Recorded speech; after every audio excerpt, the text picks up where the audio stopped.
மாடித்தோட்ட நண்பர்கள் அனைவருக்கும். இப்போ நான் சொல்லியிருந்தேன் இல்லையா, விதை எடுக்க போகிறேன் சொல்லிட்டு, அதனுடைய தொடர்ச்சி இங்கே பாருங்கள். விதை வந்து எடுத்துகிட்டு பாருங்கள், எவ்வளோ விதை கிடச்சிருக்கு பாருங்கள். இது முழுக்க முழுக்க பாருங்கள். இதை நம்ம மாடித்தோட்டத்துக்கு நீங்கள் நம்ம கிட்டத்தட்ட ஒரு வருஷத்துக்கு கூட வச்சுக்கலாம். நம்ம சும்மா இவ்வளோ விதை போட்டால் போதும்.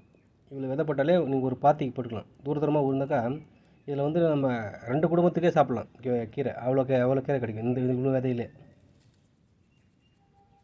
பாருங்கள் எவ்வளோ அழகாக இருக்கும், எவ்வளோ விதை.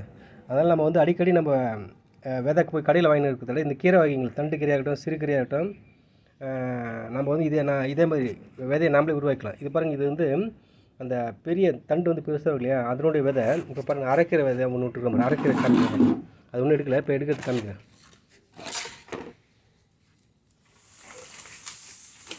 இப்போ பாருங்கள், இது வந்து அரைக்கீரை விட்டுருந்தேன். இப்போ பாருங்கள் இவ்வளோ பெருசுக்கு பாருங்கள்.